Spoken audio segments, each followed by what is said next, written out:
We're so dumb. Hey, everybody. He's Drew. I'm Ted. Where's Waldo at? Who? Yeah, the other guy. Yeah. Well, which way did it go, George? Which way did it go? Where's he at? Where is that other guy? I don't know. He's not here. He can't make it. Chris is not here. This is Vikings Report with Drew, Ted, and Chris. Minus Chris this week. He's got like a real job with real responsibility. He will be back with us as soon as he can. So you'll just have to deal with us two idiots this evening. This is unacceptable! We have jobs. We contribute to society. Hello. Old school. Rooster, how are you? This is how Vikings Report started. Yeah. Before Chris Gates turned us into a real show. Like real professional and all. Yeah. How you doing, Ted? I'm doing okay. Thank God the Vikings are playing their best football at the beginning of the season when the schedule was tough. Yeah, no kidding. Now that they're playing their crappiest football, they're still managing to squeak out wins. So that's kind of what you want. That's not what you want to do, but thank God. Playing your best football against good teams and winning, and playing your worst football against bad teams and still winning this. If you got to mix it up like that, it's okay. Lord knows you just play good football every week. Yeah, that'd be nice, but we'll take it. There are no coincidences, Delia. Only the illusion of coincidence. How's Viking Nation? Are they fired up? Sure, I guess, as a way to put it.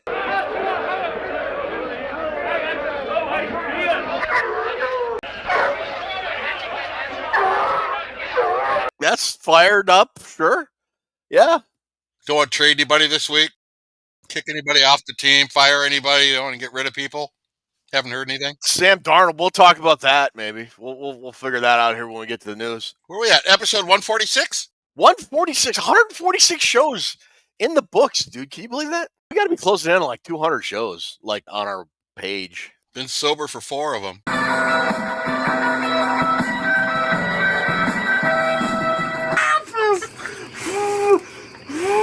Blow it out. Wow, good for you. Proud of you, buddy. Did you get like a coin for that? You got like a little token kind of thing? Yeah. Okay. Token. Got this little... Ruby out there, how are you doing tonight? Did you ask for me? Yeah, it's just how you doing? I'm good. Yeah? You still mad at me for kicking your ass at fantasy football just about every week? No. I've just resigned myself to the fact that I no longer have the magic touch when it comes to fantasy football. You are the king. And place it atop my own head. You still got the magic touch, though. Oh, shush. This is a family show. Was a family show.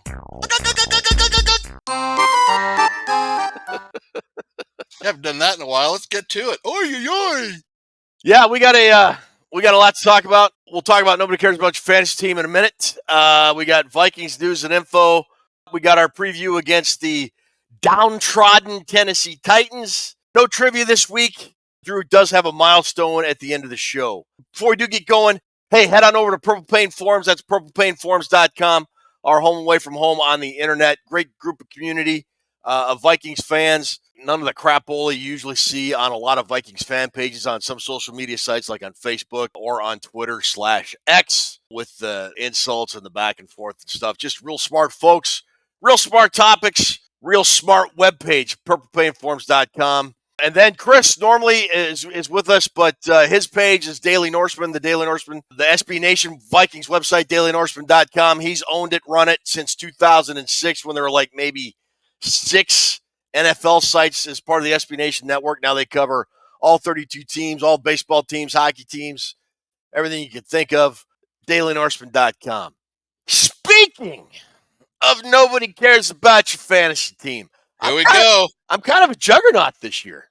Ted, you are the juggernaut of no one cares about your fantasy team. You won your 5th out of 6 weeks, and you've won 6 overall. So you've won 6 out of the 10 weeks we played this, which I don't know math, but I think that's maybe like 80%.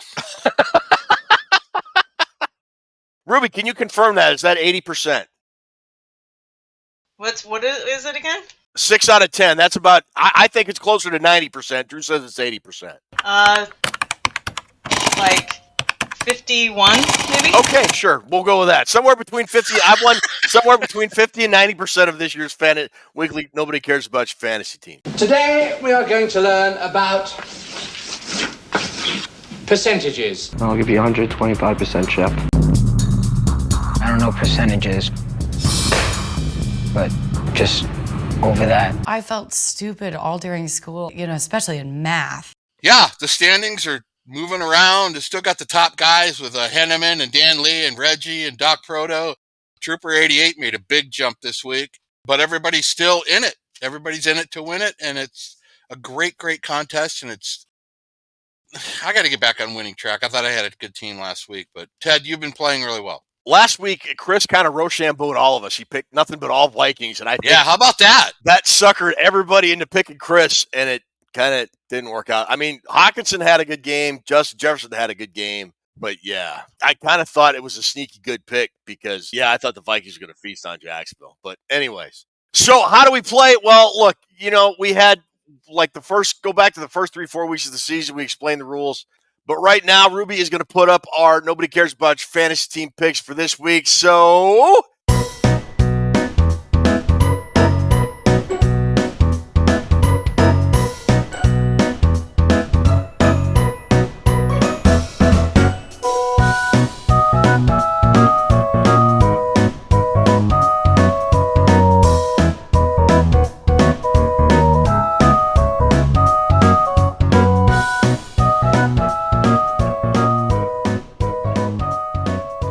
comments down below, and if you're smart, you'll pick me again because, as we said earlier, I've won anywhere between 50 to 90% of the games this year at 6 out of 10. Because, we're not going to start doing math on this show. We are math geniuses here. Drew, we got a lot of news and information to talk about, but we're going old school tonight. Before we do that, we got the old school intro. Ready? What time is it, brother? Yeah. I'm cooler than you are. So why don't you fix your little problem and light this candle? He's right. Why don't you light this candle about 60% of the time? Yes, resume the countdown. All right, I'm cooler than you are. Why don't you fix your little problems and light this candle? He's right. Let's light this candle. He surely is. Light the candle. Yes. Resume the countdown. Yeah, there we go. So last week, Sam Darnold did not have a good game. He had 3 interceptions, 4 turnovers overall. He would have had a 4th pick if it hadn't been for a defensive holding call, I believe it was. Just obviously his worst game as a Minnesota Viking. I think he now leads the league in interceptions with 10. There were calls throughout social media land for the Vikings to bench him and go with Nick Mullins. I will say Aaron Jones said, we ride with Sam. I don't think that's even a question in the Vikings locker room, thankfully. But what do you make of it? Can Sam Darnold be fixed, or is it just kind of we ride it out for the rest of the year and just kind of accept the fact that Sam Darnold is who he is at this point, Drew? He is who he is. But you're certainly, what are you going to do? Put Nick Mullins in there, who throws 4 picks every time he plays? He's not the answer. I don't reserve myself to talking to these people about bringing in Nick Mullins. If you don't know anything about football, just don't say anything. And I don't mean that in a bad way. Just don't say anything. Fans always they think if you change something, it's going to be better. Right off get rid of that, better. It's going to be better. If you change it, it's better, regardless of looking at the details and looking at what the change is. Just automatically going to be better. That's fans do that stuff. Darnold is who he is. He's been this way the whole season. All you got to do is try to work with him and get him back to what he was, the confidence, get the confidence back, and it's going to start with a good game, a clean game. 6 turnovers by himself the last 2 weeks. He knows it sucks. KOC knows it sucks. Vikings fans knows it sucks, but he may have a tendency to throw picks now and then, but he's not a 6 turnover guy in 2 weeks. He'll get better than what he is, but he's the guy the rest of the season. Yeah. It's Sam Darnold all the way, wherever he can take us, whether, wild card, playoff, deep in the playoffs, but there's no change coming around. You just got to work with what he's got and make him better. Barring injury, it's Sam Darnold, and the thing that's been frustrating for me is you watch some of the replays on some of his, not even necessarily interceptions, but incompletions or sacks that he takes were not necessarily the offensive line's fault, but He's maybe slow to process what he sees downfield. And we talked about this in the live postgame show when Chris was with us, that it just seems like he looks at one or two guys and he doesn't see a guy that could be potentially wide open down the field. He doesn't see an Aaron Jones or TJ Hawkinson as a second receiver. And those guys may be covered, and he'll force the ball to one of those guys. But if he were to take another half second and look towards Jordan Addison or maybe Jalen Naylor, those guys would be wide open, and that's just an easy money throw that he's made time and time again, and he's just not making those throws right now. Right. He was making those throws earlier in the season, and he was in charge of the offense. He had a lot more confidence, but he is, unfortunately, one of those guys when things starts going bad, I think it gets in his head a little bit that, his confidence gets shaken a little bit. But the Vikings got the defense to get him in the playoffs and go deep. So Darnold will get it back together. And in 2 weeks, hopefully everybody will be happy again when we run into the last stretch of the season. But he's good enough to win football games for this team, and he's what we got the rest of the season. Nobody's talking about next year and J.J. McCarthy. None of that matters. We're on, game number 10 for the Vikings? They're 7-2. They're 7-2. I mean, Darnold is the guy, whether you like it or not. Changing out to Mullins would be completely disastrous. You wanted to talk about the offense as a whole. Why did you want to talk about the offense as a whole? Last week we didn't have a show, but I did a preview on the Jacksonville game. What I talked about with the offense is I was kind of calling them out because the first 4 weeks of the season, offensively, they had put together 13 touchdowns, which was pretty good for 4 weeks of football. And then I had mentioned the last 4 weeks, they had 8. So I was calling them out before that Jags game to put some touchdowns up. Again, we got 0, so we have 5 games with only 8 touchdowns. The Vikings are better than this. They got better talent for what they're doing. We message each other a lot during football day, Ted, and during the week and all that, and we've kind of a mystery. What is going on? I'm going to throw my little theory out there, and people can say it sucks, or you can say it sucks, and maybe it sucks. The problem is with the Vikings, we talk about 30-30, they're a Super Bowl team. Mm-hmm. The problem I see with the Minnesota Vikings is when they're getting down to about the 30-yard line, the 25, or the red zone, like I said, I'm a base player. I'm not a football coach. I only know from what I'm looking at. It looks like the Vikings and KOC are letting the different defenses of the Colts, of the Jags, they're letting them dictate what plays we're going to run. That's how I feel, because at the beginning of the season, the Vikings were dictating, this is our play call at the 20-yard line. You're going to have to change your defense and adjust to it and stop us. It seems to me the last 2 or 3 weeks, the Vikings are getting down there and letting the defense dictate what play call they're going to make. And it doesn't look like we're taking the fight to the defense. We're not forcing the defense with aggression, saying, we're going to run this play. You need to switch your defense and try to cover us. It looks like when we get down near the red zone, the defense is dictating everything, Ted. That's what I see. That's how it feels. That's how it feels when I watch these games. And we talk about what happened the first 3 weeks compared to the last 3 weeks. I think that's it. The Vikings had a lot more confidence down there in the red zone, and they were telling defenses, Texans, Niners, this is what we're going to run. This is what we're going to run. We're going to call. You better adjust to us. And I know you have to look at the defense and read the defense and see where everybody is and see if you're in a too-deep shell, see if you got guys surrounding the line of scrimmage. You got to call plays accordingly with the defense.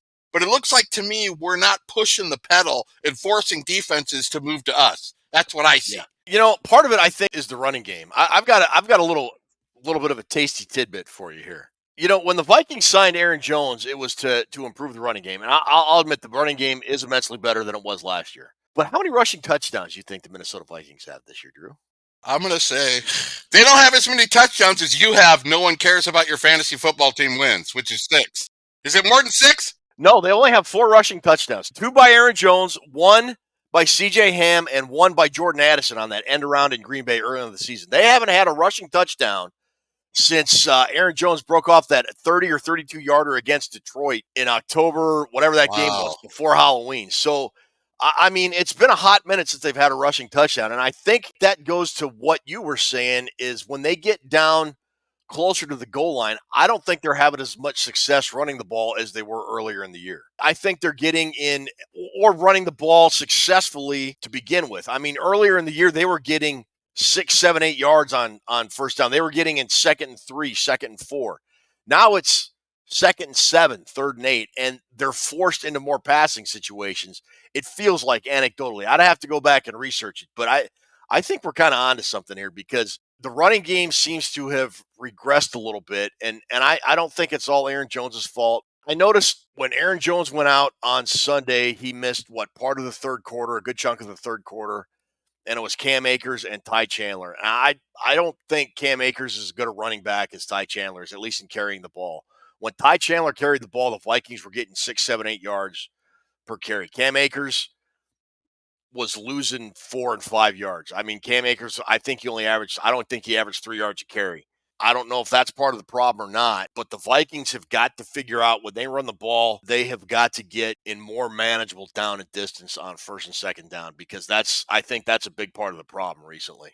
I agree 100%. And I also feel that at the beginning of the year, they were using the passing game to set up more big runs. They were using the passing game to set up the run more. Now it's kind of reversed a little bit. They're kind of gun shy on it. And I like Akers. I think he's a decent back. But I think that 1-2 punch of the change of pace with Aaron Jones and Chandler, because Chandler's got that spark, that complements Jones a lot better than Akers. I'm not saying Akers is a scrub, but he's going to do the Leroy Horde thing for you, hopefully. Yeah. I agree. I think Chandler gives you a better option running the ball when Aaron Jones is not in than Cam Akers does.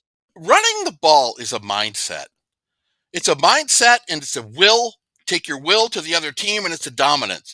You talk to Ed White about running the football. That guy wants to run block when he played way more than he wanted to pass block. Because run block, you wear them down, you laugh in their face when you're ripping off 10 or 15 yards of run. If you could run the ball successfully, most of the time you're going to win the game. I don't think the Vikings have had a lot of snaps in 3rd and 1 at the goal line or 3rd and 2, have they? I mean, I don't. No, not really. Not recently. When they've gotten down into the red zone, it seems like they've become more pass dependent than they have trying to run the ball. My biggest question is, and this is a throw out to KOC, when you get to the red zone, show me what you are. Build some kind of identity. What are you when you get down there? What the hell are you doing down there? You're going to run a reverse? What are you doing? You need to be the team that gets down to the 20 and acts that way, the red zone way, like you do between the 30s. Between the 30s, the Vikings dictate offense. They have the defense jumping around. They can move the ball between the 30s, 400 yards, Ted. They don't have a problem moving the ball, but when they get down there, KOC's got to say, this is the part of the drive to take control, not between the 30s. When you get to the red zone, you got to become, I don't know, you know what I mean by find your identity? Find who you are down there. Become the red zone nightmare team. They were a top 10 team in red zone efficiency and offense for a good part of the season. Now they're barely in the top 20, and we'll talk about that when we get to our big board. It's been ugly down there, but Here we sit. 5 games, 8 touchdowns, the last 5. Not good enough. Speaking of Aaron Jones, mentioned earlier he was hurt, had a rib injury, and missed a good chunk of the third quarter in the Jacksonville game, but he came back, finished the game strong, had some strong runs. Looks like he'll be okay to play against the Tennessee Titans this week. Does his injury concern you going forward? No. Here's what I'd like to see happen. I don't think it concerns me, but the Vikings need to start, we're at game 10? They need to start balancing out his touches a little bit. I think so. I would like him to touch the ball as much as possible, but he can't anymore. At 30 years old, he's injury prone. Now, maybe the first 10 weeks of the season or whatever, but now you have to start splitting it up a little bit. And I wouldn't mind his carries to be like balanced out with Chandler getting, if he gets 20, Chandler maybe get 15 or 20. I think we should start saving him a little bit. He is a fantastic running back. I told Toonces during the game, I love the way Aaron Jones runs the football. He's a great running back. He really is. He has great vision. He comes up big, but he's been one of the reasons that we've been 7-2. We can't lose him down the stretch. I don't want to start, 25 runs and 5 passes at 30 touches a game. If we don't have Aaron Jones come playoff time, we're not going to win probably. Look, Cam Akers is okay, but look, there were some runs when Akers was in, and it just looked like he just did not see the hole developing, and he could have made some money, and he just didn't. And I feel Ty Chandler had the ability, had he been in, would have gotten 4 or 5 extra yards. Maybe that's just my untrained, unprofessional eye seeing things, but I don't know. The game plan should be score some friggin' touchdowns, get a lead, and then you can have Akers spell both Chandler and Jones in the fourth quarter. Yeah. because he primarily can get you 3 yards, 4 yards at a time when you want to work the clock and move the chains, but you can't use him when you're behind by a point against Jacksonville in the fourth quarter. Get a lead. That's how Aaron Jones is going to save himself from injury. Maybe that'll happen this week, but you have to be concerned with him getting the rib injury, the hamstring, the groin, because he is too important to lose for a stretch of games. You can't lose him for 3 or 4 games. You can't. And they still have, 10 games in. They've still got the Cardinals 3 divisional games coming up too. So they still have a big finish coming up to end their season as well. Right. Blake Cashman returned, which was good to see. He was on the Jaguars' lone touchdown drive. He was out. He looked like he re-aggravated that turf toe injury, but he came back and played, made a huge impact. Man, it was good to see Blake Cashman back. And hopefully he's got that injury figured out and he's in for the home stretch, because the Vikings defense was noticeably – now, granted, it was the Jaguars, but the Vikings defense was noticeably improved when he was in. And when he was out on that one touchdown drive when the Jags absolutely gouged the Vikings. I mean, they went right down the field and scored like a hot knife going through butter. So I think we can see how important Blake Cashman really is to this defense. Yeah, and a great pickup with him in the lineup. They're a whole different – you know who's different with him in the lineup even specifically is Van Ginkel. Yeah. Van Ginkel's game seems to reach, another level when Cashman's in there. And I think those are guys play off each other really well, but we got to have Cashman's been an important, they're going to throw out importance to the team. Besides Aaron Jones, Van Ginkel, Grenard, and Cashman are the reason we're 7-2, along with Aaron Jones. I think so too. Yeah. I don't want to take credit away from any of the Vikings, but those 3 defenders have a lot to do with where we're at. Yep. Blake Cashman's a great football player, great pickup, great guy to get in there in terms of tackling, running the defense. He's never out of position. The defense has turned it around the last 2 weeks, Ted. Yeah, and you're right. A lot of it has to do with Cashman in there. Finally, TJ Hawkinson looked like the old TJ Hawkinson, had 8 catches, 72 yards. 6 of those catches went for first downs. I think he's going to be absolutely vital down the stretch as we get to the home stretch, try to catch the Lions, maybe capture the division, get a home playoff game, at least get positioned in the wild card for a home playoff game if they can't catch Detroit. But how good was it to see TJ Hawkinson back out there, back to his old self? Fantastic. I mean, that guy is clutch. Like Chris said in the postgame live show, how many times did that guy move the chains? Yeah. And a couple of those times he got whacked pretty bad. He's a tough dude. He's a tough dude. It's great to have him back. Oliver's been playing well. Between Oliver and Hawkinson, we've all of a sudden got we got some kind of threat at tight end, which we didn't have earlier in the season. But Hawkinson's he's in for some big games coming up. I think that was just the start of it, that Jacksonville game. I think the Vikings were kind of taking it easy with him, or not easy, but playing it conservatively to make sure his knee really was okay. I think last Sunday was the big test. I think the gloves are off with him, much like it's going to be off with Mike Tyson and Jake Paul, who I think Mike Tyson's going to kill him. But that's just when does that happen? Tonight. If this show airs Friday, it's tonight. Oh, we should be doing a live watch party for that. God, we should. Yeah. I got Tyson. Yeah, I do too. I got to cheer for the 50-something dude, man. I'm a 50-something. We all got to stick together on the 50-something. All right, anything else you want to talk about for Vikings news, amigo? I don't think there really is. It's just the offense is sluggish, but the defense has bounced back. Look at their numbers against the run the last 2 weeks. I know it's the Colts. I know it's the Jags, but Darnold would be fine, I think. The Vikings, they're still a very, very good football team. If they can start clicking offensively, they're one of the better teams in the league, and I think people need to take a step back, smoke a doobie or whatever. I was half-baked, smoking doobies. Doobie Brothers. I was smoking doobies with my brothers. Not that I'm condoning any of that, but I'm saying people, why do they go off the edge so much, Ted? I mean, the Vikings are 7-2, Ted. It's an instant reaction society, man. It's just the way it is these days. They're still winning games, playing ugly, but they're also going to turn it around and start playing like they did the first of the year. This is a bad streak for them, but if you win during a bad streak, like Belichick says, that's when you're good. Yeah. Good teams find ways to win when they're not playing well. So. Everybody needs to settle down, like Charles Bronson said. Settle. I do a good Charles Bronson. You ready? Go ahead. Settle down. It can be very, very nasty if I want it to be. So can I. Settle down. When he was Paul Kersey. Remember the great Paul Kersey? Yeah. Got my milestone for later. We got the Titans. I didn't know we're going to get into this Titans big board test. I didn't know anybody on their team. The old guy I knew. Well, I knew it was Will Levis' turnover screen. But look, I got Robert W. Farnsworth in my ear, so we got to get to the preview. We'll be right with you.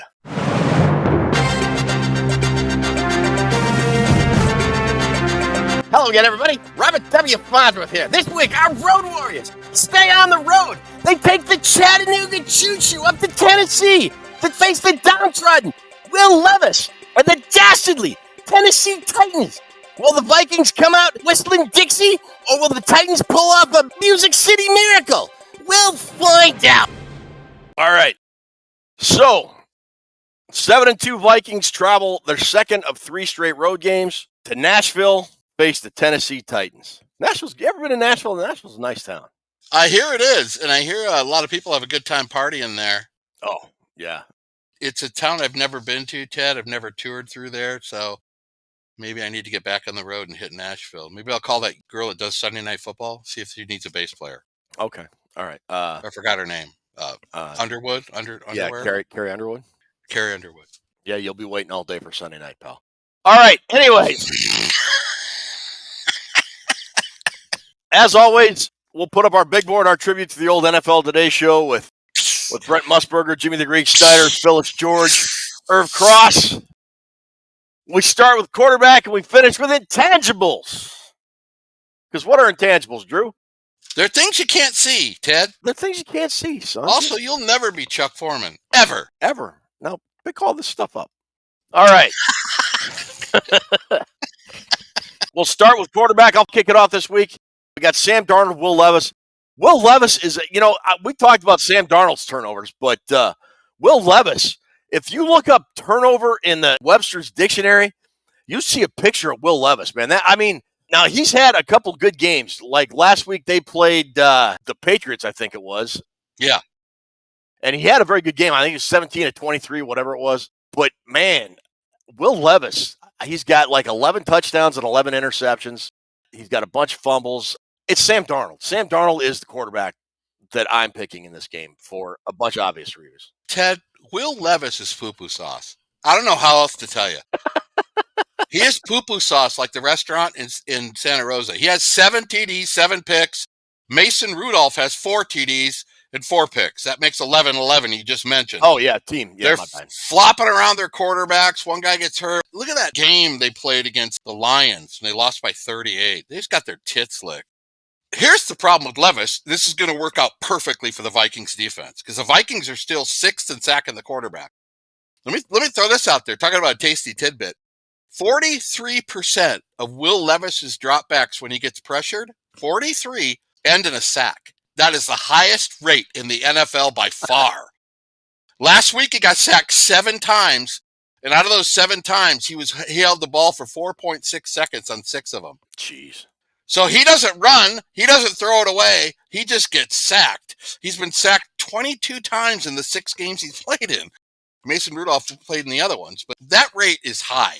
43% of his quarterback hurries from the defense. So all you got to do is get next to him.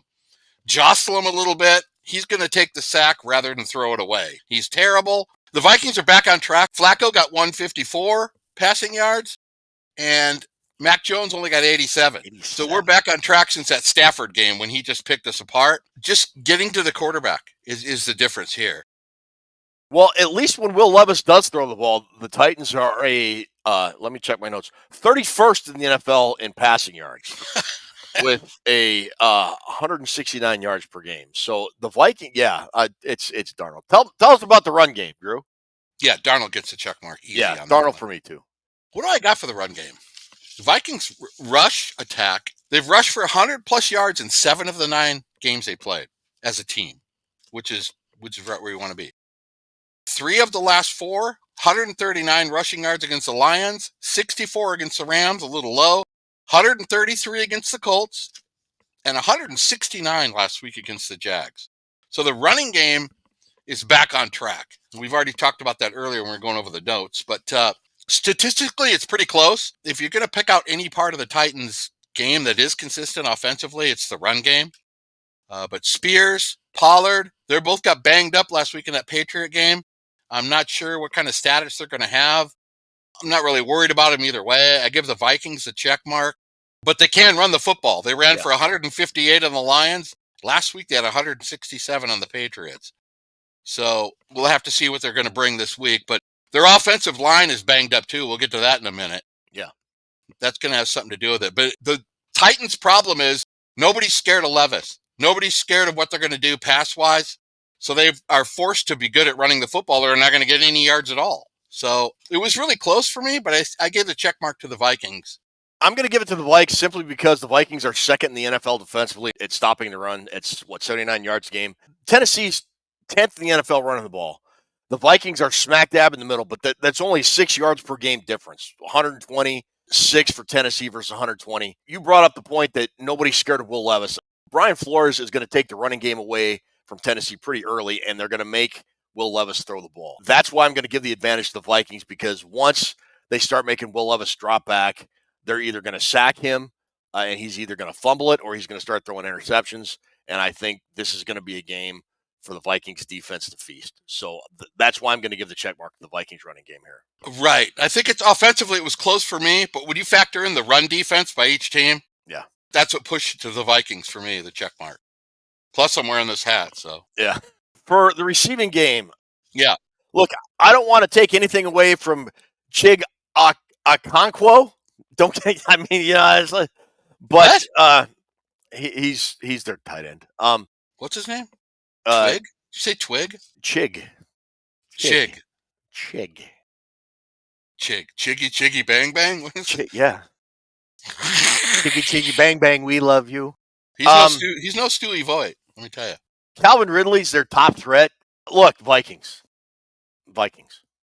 Boyd he's a decent wide receiver, but he doesn't scare anybody. I mean, they had DeAndre Hopkins, but they traded him. So here's the deal. This is another way Tennessee, from my research, this is what they kind of rely on with that steady. If they can get a steady running game, they love the big plays. Ridley's a good wide receiver. He had 32 catches, 483 yards, and 3 touchdowns. Second to last, which is good. If you're second to last in passing yards, to have those numbers is pretty impressive.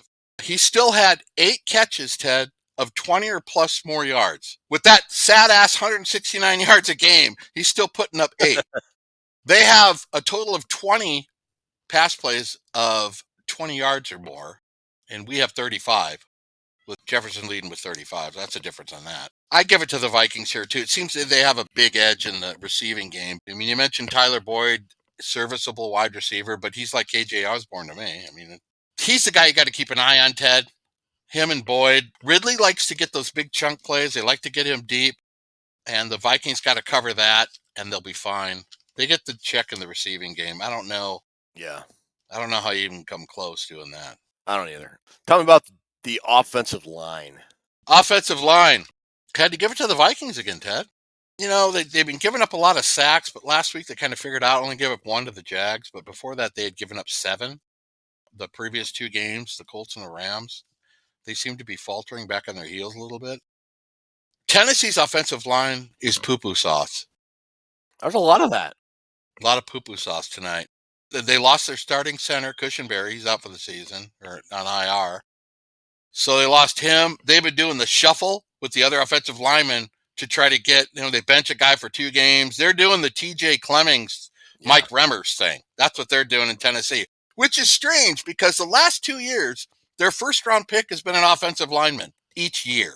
And then they bring in who might be the greatest offensive line coach in football history, not so much a head coach, Bill Callahan. Bill Callahan is a fantastic offensive line coach. So they had 2 first-rounders the last 2 years, and Callahan, and they're still terrible. They can't figure it out. It's the weak spot of their team. Chargers got 7 sacks last week. They don't really sack the quarterback all that well. Expect the Vikings to go off on them. They're still shuffling. They got guys injured. Check mark to the Vikings. Wasn't really even close for me.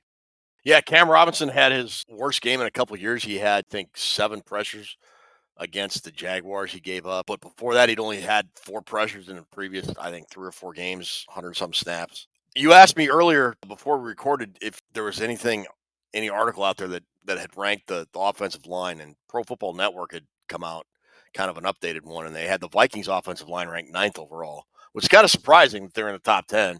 But they had the Titans offensive line ranked 31st for all the reasons you just listed, the injury prone, and they shuffling dudes in and out. They can't get a consistent lineup. So yeah, I'm going with the Vikings offensive line here as well. If the Vikings can't control the trenches on their front seven with the Titans offensive line, then they have a serious problem going forward. They should dominate this game. Front seven, we've already talked about Cashman, Grenard, Van Ginkel, and how important Blake Cashman was coming back. The one guy on Tennessee on their front seven, they run a 3-4, is their nose tackle, Devondre Sweat. There were talks as the trade deadline was approaching that he might be on the market. And of course, Vikings fans were thinking, man, that he would be a great get. But the Titans, in their fire sale, they said, no, they weren't going to trade him. I think he was their first round draft pick this year, second round draft pick. I think they drafted an offensive lineman in the first round. He was their second round draft pick. That was that big guy we talked about last offseason from Texas. We did a bunch of draft write-ups on him. Yeah. On Vikings Report. Yeah, we both really wanted him to be on the Vikings. But I mean, Arden Key's not a bad player, but when you look at player for player, the Vikings just kind of outclassed the Vikings front seven, just pretty much outclasses the Titans front seven, other than Sweat at nose tackle for Tennessee. So I'm going with the Vikings here. Yeah, and I'll throw in Justin Simmons. He's a hell of a player. Fair, yeah, he is. Yeah, my bad on that one. I gave Tennessee the down 3 out of the 3-4. I gave them the D-line.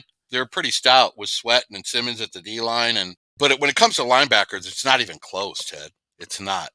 The Vikings' 4 starting linebackers, they have 18 sacks between those 4 guys. Tennessee has 18 sacks as a team.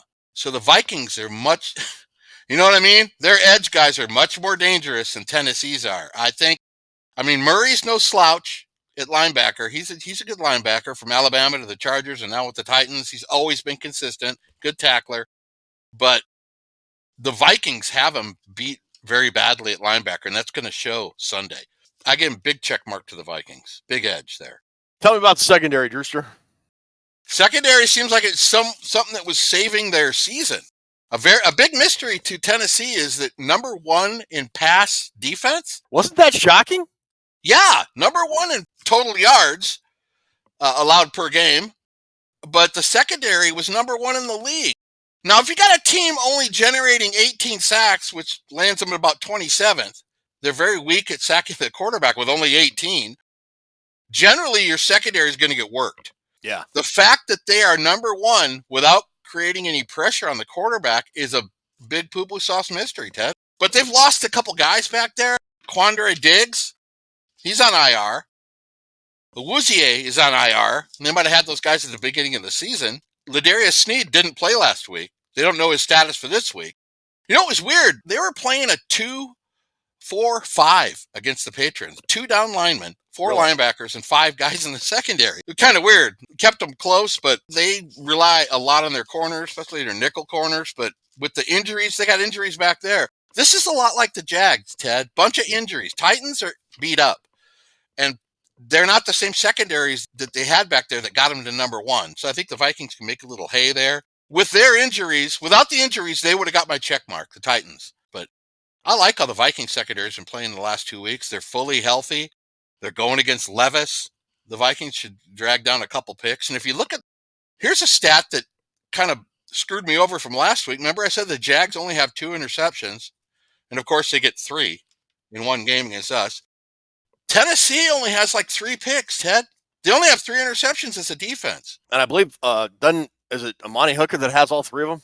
I think so. Yeah, I think so. Very, very good safety. You're going to have to keep your eye on him because he's right up there at the top with safeties when it comes to safeties in the league. But they only have 3 interceptions. I don't want to use that stat again because it went to hell last week when the Jags only had 2 and Darnold did what he did. But I'm giving the Vikings a check mark, but without all the injuries, I probably would have leaned toward Tennessee because that's a strong part of their team. Yeah, it shocked me when I saw they were number 1 in the NFL in passing yards given up a game. You know, when you're 2-7 and you don't generate a lot of pressure and you're good against the run, but you're not, great against the run. I mean, they're good against the run. You look at that defense and you're thinking, how you're 2-7, but I've got the reason why here in a little bit. I'm going to give the Vikings the check here as well for the same reasons, the injury.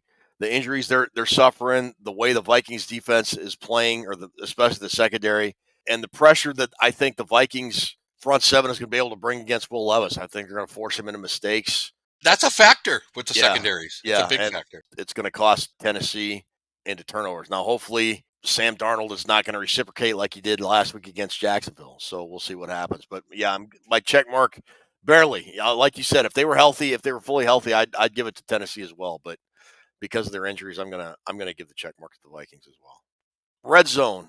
We talked about the Vikings red zone woes. The Titans are just putrid. I mean, the Vikings we're top 20. Well, we're top 10. They're 19th on offense, 25th on defense. The Titans are 25th on offense and 26th on defense. With TJ Hawkinson back, I think this is going to be something that gives the Vikings the edge. I've said this for a couple weeks now. If they don't score in the red zone this week, I'm going to not give the Vikings the check mark for the rest of the season. But this is their last chance for me, so I'm going to give it to the Vikes. So Titans are poo-poo sauce, is what you're saying? They're poo-poo sauce. Yeah, they're poo-poo sauce. The Colts got in the red zone once. They scored, but it was only once. And then the Jags got in there 0. So the last 2 weeks, they haven't even allowed teams to get in the red zone. No, the Jags did. Remember, Mac Jones scored from inside the one there on that quarterback scheme. Oh, okay. So it was one the last 2 weeks by each. Yeah. The best way to have a red zone defense and win the red zone is to not let teams in there. And we got the same thing coming up this week. You got a team that doesn't deserve to be in the red zone, and when they get there, they better respond. But the Vikings are going to at least be 4 for 4 in the red zone this week. I'm calling it. Ooh. They're going to turn around these absolutely 100% rancid. That was just rancid. They're going to turn around their offense this week, and they're going to start dictating to the defense what we're going to do. And they're going to be really good in the red zone. That's how I call it. They get the check mark in the red zone. Yeah, baby. Yeah. Very shagadelic, baby. All right. Tell me about special teams, Juicer. I'm giving the check mark to the Titans. Although I will say that punter, Stonehouse, he's right up there. Remember we mentioned how many punts the Jags had? They're right up at the top, too. They have 43. Cleveland leads with 50. They have 43 punts on the air because they can't move the football. This game is like almost a mirror of the Jags game. That Stonehouse guys had 2 blocked, which is a lot for a punter in 10 games. So I think they might be able to maybe get to that. Maybe have a punt return of more than 6 yards. Although, what's with the fair catch? This Brandon Powell guy reminds me of Keenan Howery, Captain Fair Catch. Keenan Howery had 75 punt returns for the Vikings. 72 were fair catches. I mean, the guy just never ran it back. Powell had a chance to run a couple of those back last week, and he chose not. I'll give you. He did. And Toots has said maybe he's told not to do it. Maybe he's told just to fair catch it. That could be true because Toots is wise, Ted. She's wise. But come on, you got to try to get some extra yards for your team. I know you don't care about punt return yards, but I do. It's 5 yards. They got a pretty good kicker with Folk. He's only missed 1 kick on the year. Yeah. Perfect on extra points. He's only missed 1 field goal on the year. I gave them the check mark because I wanted to at least have a Titans helmet on our board to make it look cool. So they get my check mark. Good reason, huh? Good breakdown. Yeah. Nick Folk has been around. God, I think he started with the Eagles or Dallas back in, 77? I think he kicked the game-winning field goal for the Cowboys against the Broncos. He was right before Tony Franklin took over. Okay, yeah, okay. Anyways, yeah, Folk's been around forever. I'll go with you on that, on the special teams, but hats off to John Parker Romo last week, kicking 4 field goals. What a great job. Yeah, just coming in off the street and kicking 4 field goals. I was kind of worried about the Vikings kicking game when Will Reichard went on IR, but Romo settled a lot of nerves last week. But yeah, what the heck? Give it to Titans just for the heck of it. Nothing against John Parker Romo, but I don't want to see him. I only want to see him kicking off this week. That means extra points. Extra points would be nice. Yeah, extra points. A lot of extra points. All right, coaching. Brian Callahan started a famous auto parts company up in Ohio with his son Tommy Callahan back in the day. Moved on to coaching. He's a head coach. Dick Holtz is the offensive coordinator. Denard Wilson is the defensive coordinator. Rain Wilson? Huh? Dwight Schrute? Did you say Rain Wilson? No. Dwight Schrute is the defensive coordinator? Oh. No, I did not. Might be related. They're just having a tough year. That's I don't know why they got rid of Mike Vrabel, to be quite honest. Why? Vrabel's a good coach. I thought he was Great kind of coach. I thought he was kind of overachieving with the talent he had in that Yes. roster, to be quite honest with you. But they decided to go in a different direction, and Callahan is not getting it done. Yeah, he's had injuries, but you got to go with KOC and the staff that he has in Minnesota. So I'm going with the Vikings here. Vikings gets a check mark on the coaching staff. Much more stable. They know their roster much better. The Titans guy must be thinking, what the hell did I walk into? Their organization, to his defense, their organization's kind of skittish. Kind of, yeah. They seem like the Bears. Start over, threaten everybody, tell them we're going to be good. Start over, start over, start over. He's still young, the head coach. The whole staff is young. They're not going to be able to deal with the Vikings. KOC gets his play calling shit together in the red zone. It's going to be a walk in the park for the Vikings, I think. They have a big edge at coaching. I got some Titans trivia I want to ask you. On that Nashville Miracle, Motortown, what's it called? Music City Miracle? Who was the guy that threw that pass across the field? I believe it was Frank Wycheck, was it not? Ted gets it! Ted Glover! Yeah, that's very good. I thought it would be baby, yeah. Great, baby! I'm getting sick of hearing the press conferences saying, yeah, we need to stop with the pre-snap penalties, and you see it again. You see it again. You see it again. I will say, last week I thought they improved on that quite a bit. They had a couple in the second half, but it wasn't nearly as self-destructive as it was Ted in the Rams game or in the Colts game. I thought it was much better last week against Jacksonville. No, it wasn't much better. It was better in the Colts game. The Vikings had 3 times when they got 5-yard gain on first down that got nullified the next play on the false start. I remember saying it to Ruby. There goes Jones's 5-yard great run on first down, and the next thing you know, you're at 2nd and 10 again. No, it happened. It happens too much. It shouldn't be happening at all. No, I agree. At this stage of the season. So KOC, quit telling me you're going to do it, and start telling your guys on your team, if you don't perform, you're going to be riding the pine. You're going to be on the bench, baby. That's how it works. He needs to do that now and then with guys. All right, what's your intangible, Drew, or intangibles?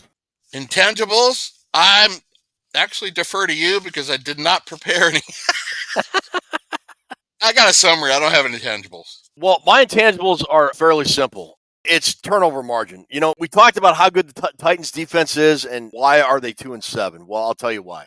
Their turnover margin is -11. That's 31st in the NFL. The Vikings are +4. And the defense has been bailing out Sam Darnold time and again. I mean, they had, 3 turnovers or whatever it was last week. The Vikings defense bailed out Sam and got a couple interceptions and a fumble recovery in the second half and evened it out. If the Vikings offense can manage to hold on to the football, they are going to win the turnover battle by at least a +2 or +3 margin, and they should roll over the Tennessee Titans. That is my intangible. Hold on to the football. Make Will Levis do what he does, and that's turn over the ball at the most inopportune time for the Tennessee offense. That's a great intangible. If the Vikings win the turnover battle, I 100% guarantee they're going to win this game. They should. They should. All right. How about a summary? I got a summary. Here we go again, Ted. 3rd straight week, we're playing a team that we should beat pretty handily, and we haven't done it the first 2 weeks. Beat the Colts by, a touchdown or something?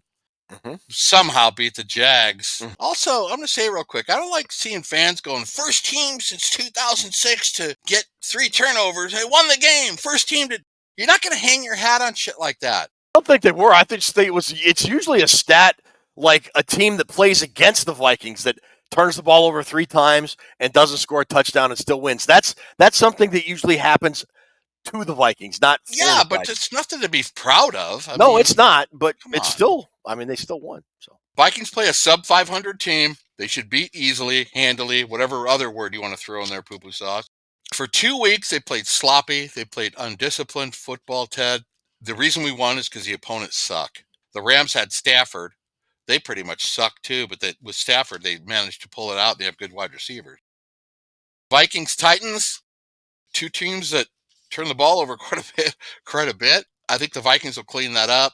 This should not even be close again, but we said that last week during the Jags game. I think they're going to force Levis into some. I think Levis may get benched somewhere in the course of this game. They may go to the other guy because he fits right into what the Vikings want to do, the way he holds the ball. Like the stat I mentioned earlier, he's number 1 in the NFL for having time in the pocket and still getting sacked. The Chargers got to him 7 times last week because he held the ball too long. I think that plays right into the Vikings, and I think that he might end up getting the hook in this game. The real difference with the turnovers is the Vikings have caused 20 turnovers on the season, their defense. And the Titans have caused 6. That's a huge difference. That's 14 different. Like I said to Toonses earlier today, when you have 3 turnovers, when you get 3 turnovers, it makes the 3 turnovers you had less, you know what I mean? They've kind of been matching, which isn't also something to be proud of, but they've created more turnovers in Tennessee. Tennessee, like I said, they only have 3 picks in their secondary. I'm kind of liking this game more of a point differential than the Jags game because I think Darnold's going to play better. And I think the red zone's going to play better. And I think the Vikings overall are going to get back to gelling and get back to where they need to go before they play the Falcons and the Cardinals. They need to.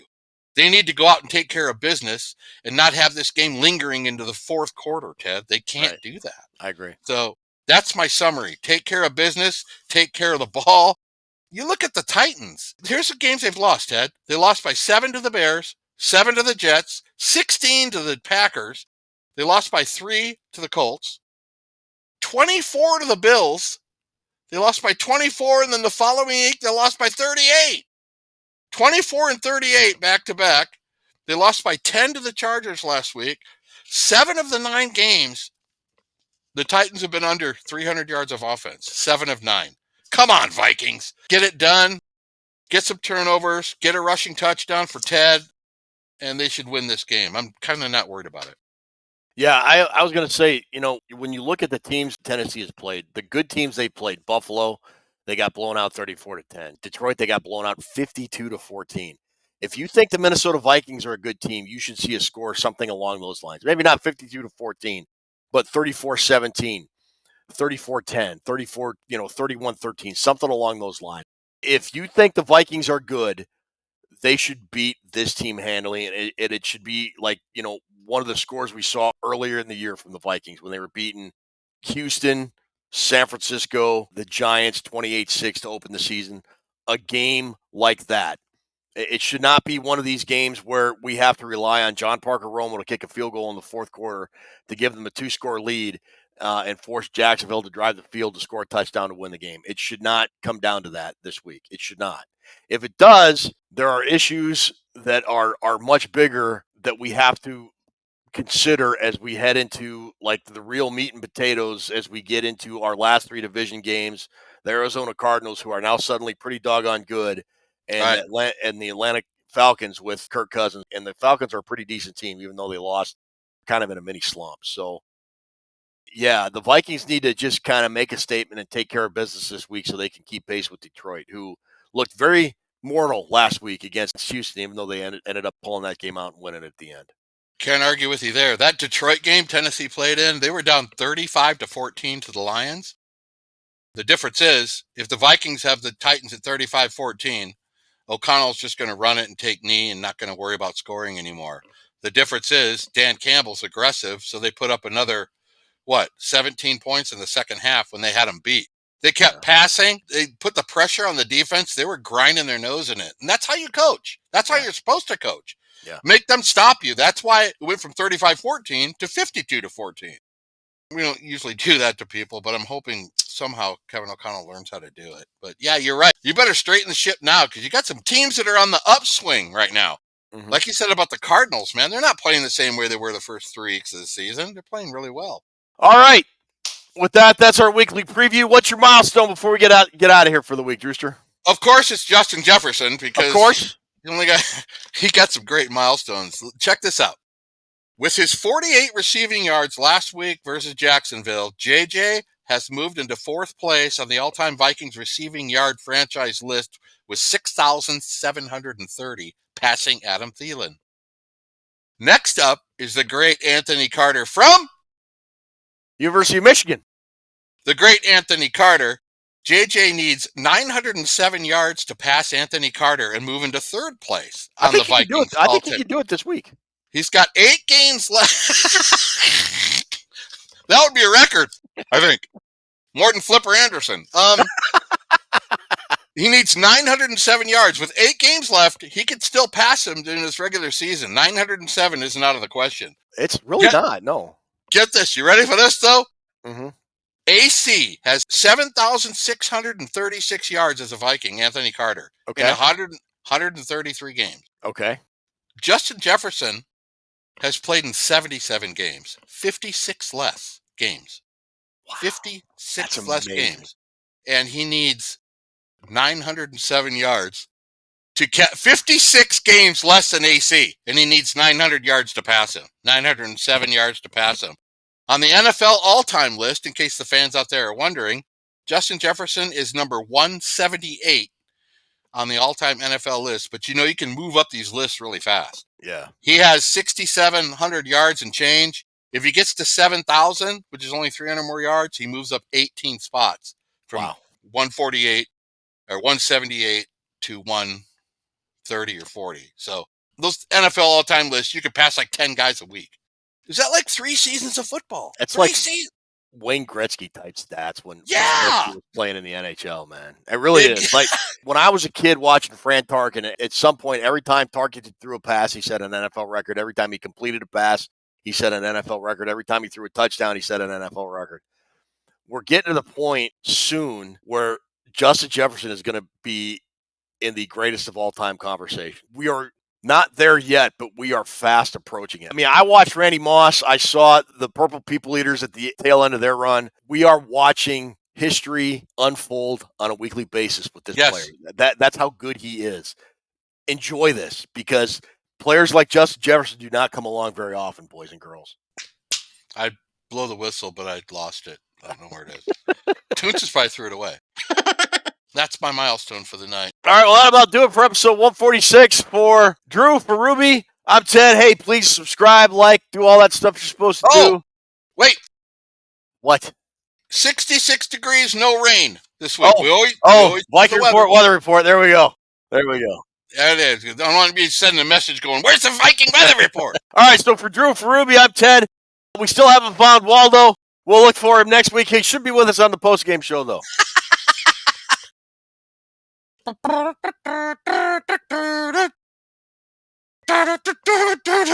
Waldo. Where is? You sure Chris didn't just quit? He might have. Did he turn in his resignation to you? I didn't hear anything.